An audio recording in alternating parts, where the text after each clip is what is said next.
Now let's dive into today's story. 10 years ago, if you'd asked me to describe my future, I would have painted a perfect picture. A cozy suburban home, 2 kids with matching lunchboxes, a devoted husband who surprised me with flowers on ordinary Tuesdays, and me balancing a career I loved while flipping pancakes on Sunday mornings. For the most part, I actually had that life, or at least I believed I did.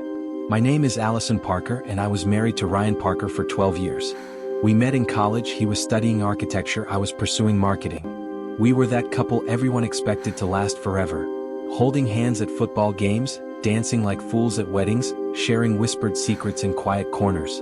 I believed in us so deeply that I built my entire world around him. I had no idea the foundation I stood on wasn't just cracked, it was completely hollow. I gave everything to our life together. After the wedding, I stepped back from my career so we could start a family. We had 2 beautiful children, Emma and Nathan, and I poured myself into motherhood. I still took on some freelance marketing work, but my main role became keeping the family running smoothly.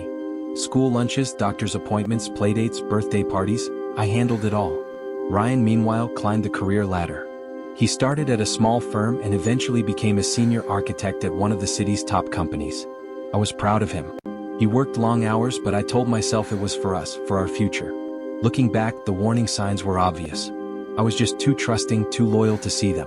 Late nights that turned into overnights. Business trips that felt suspiciously frequent for his role. The way he suddenly guarded his phone, changed passwords, and took calls in the garage or out on the deck, always just out of earshot. Then came the emotional distance. It crept in slowly like fog. One day he simply wasn't present anymore. Physically he was still there, sitting across from me at dinner, sleeping beside me at night, but his mind was somewhere else, a place I wasn't welcome. Everything shattered in a single moment. A forgotten smartwatch was charging on the kitchen counter. It vibrated once. A preview popped up, a message from someone named M with a heart emoji, asking if he missed her. I had never been the type to snoop. Never. But something felt wrong, he was supposed to be in a meeting. Why was M texting him like that? My hands shook as I picked it up. The messages were synced from his phone. With every scroll, my heart broke a little more. Her name was Michelle. She worked at his firm. They'd been seeing each other for almost 9 months. There were weekend trips I thought were work-related but were actually with her. Lies upon lies, working late, canceled meetings, needing space. He even told her he wasn't happy at home, that I didn't understand him, that our marriage had become just a formality. A formality. I sat there in the kitchen, the kids at school, the dog asleep at my feet, staring at the screen until my tears dried. Then something else rose inside me. Not just pain or betrayal, but cold, sharp rage. I wasn't going to scream, throw things, or beg. That wasn't who I was. What I was going to do would be far more deliberate. For the next few weeks, I played the perfect, oblivious wife. I smiled, cooked dinner, kissed him goodbye in the mornings, asked about his day at night. But inside, I was quietly building a plan, unraveling one thread at a time.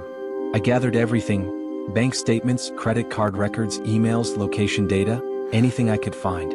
I wanted the full picture of the man he had become behind my back. He wasn't just cheating. He was reckless. He'd taken money from our joint savings to rent a condo in the city. He'd opened a secret credit card. He'd bought her jewelry, clothes, even flown her to Napa Valley for a weekend while I was home alone with the flu. He was living a second life. And every night he'd come home and kiss my forehead like nothing was wrong. I documented it all, screenshots, copies, everything saved to a hidden folder on a flash drive. I even set up a secret email account just in case. I wasn't sure exactly how I'd use it yet, but I knew it would matter. I wasn't preparing for a fight. I was preparing for war. Then came the breaking point. Emma had a dance recital she'd practiced for months. She asked Ryan every day if he'd come, and he promised he wouldn't miss it for anything.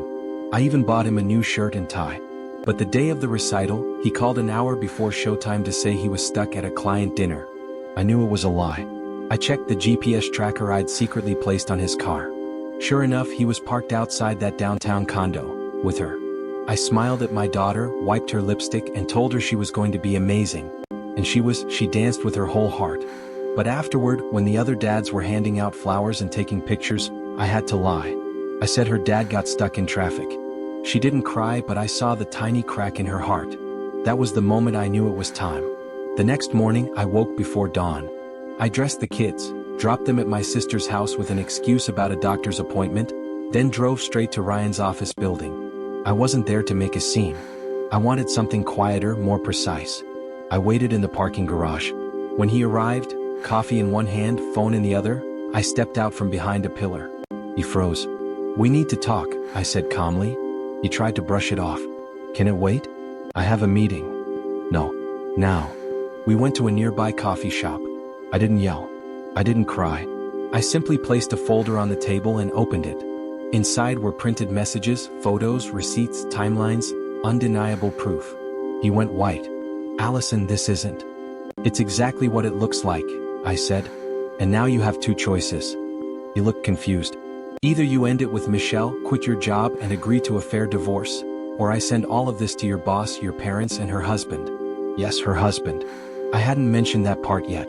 Michelle was married too. His name was Greg and he was just as devastated as I was. We'd already spoken several times. He was kind, quiet, and completely blindsided. In a strange way, we became allies, two strangers caught in the same nightmare. Ryan stared at me stunned. Then his expression hardened. "You wouldn't dare." He didn't say much more. He left, slamming the door behind him. I knew he'd run straight to her. That was fine. I wasn't waiting for him to choose. I was going to dismantle the illusion myself and walk away with my dignity intact. This wasn't the end. It was only the beginning.